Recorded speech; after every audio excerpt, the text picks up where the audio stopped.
Okay, so if you've ever managed a team, you know this struggle all too well. Giving feedback. It's one of the hardest but also most critical parts of the job, right?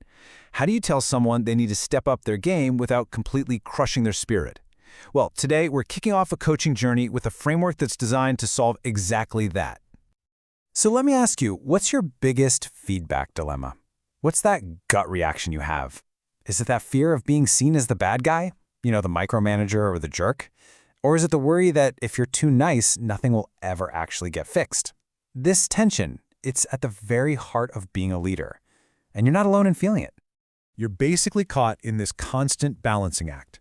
On one side, you have praise that, sure, it feels good, but it doesn't help anyone actually grow. And on the other, you've got criticism that's maybe brutally honest, but it just creates a culture of fear. Neither of those get you the results you want or the team you need. So, what's the answer? The solution comes from a really powerful framework developed by Kim Scott called Radical Candor. And honestly, it's a deceptively simple idea. It's designed to pull you out of that feedback trap by focusing on two core ideas that, when you bring them together, change absolutely everything. It all starts right here with the foundation, caring personally. Now, this is not about being fake or forcing friendships. It's about bringing your whole self to work and actually seeing your team as three-dimensional human beings. This is what builds psychological safety. It's the trust that lets people open up and, more importantly, actually hear what you have to say. And the other side of that coin is to challenge directly. This is your fundamental responsibility as a leader. It means being willing to have those uncomfortable conversations, to point out when things are off track, and to push people to be their absolute best. Because, let's be real, without that direct challenge, real growth, it's pretty much impossible. See, it's not one or the other. That's the key. Radical candor is what happens when you combine both. That's the magic. It's guidance that is both kind and clear, supportive and direct. And that's what enables real growth and builds incredible trust.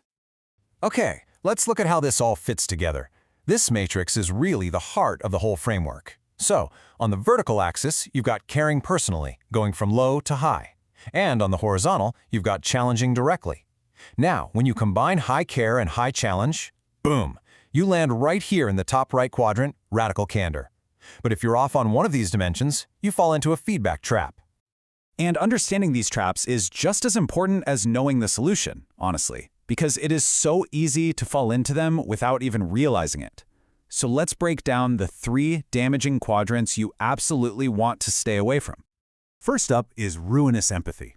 And this is where most of us live by default. You genuinely care about the person, so you hold back criticism because you don't want to hurt their feelings. It feels kind in the moment, but you're actually doing them a huge disservice. You're letting them fail slowly. And over time, this actually erodes trust because people know you're not being fully honest. Next, we have the complete opposite problem, obnoxious aggression. This is when you challenge directly, for sure, but there's just no personal care behind it. Your feedback just comes across as harsh, maybe even arrogant. This creates a really toxic culture where people are just afraid to make mistakes, and that shuts down creativity and forces everyone to just play defense. And then we get to the absolute worst quadrant of all, manipulative insincerity. This is where you don't care enough to comfort and you don't care enough to challenge.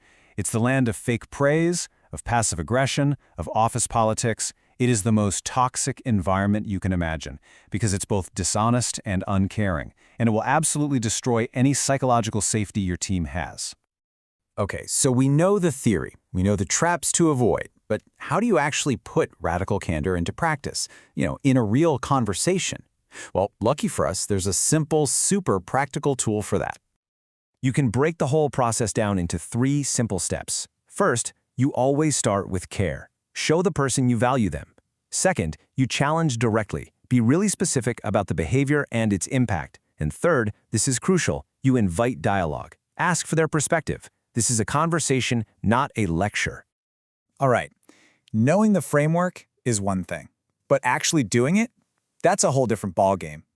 The best way to learn radical candor is to just start practicing. So, here's a small, totally actionable challenge for you to try this week. It's really simple. Just pick one person on your team, prepare one piece of genuine praise and one specific challenge. Then, use that 3-step care plus challenge format we just talked about. But there is one final, critical piece that ties this whole thing together. At the end of the conversation, you ask this exact question. Is there anything I could do or stop doing that would make it easier to work with me?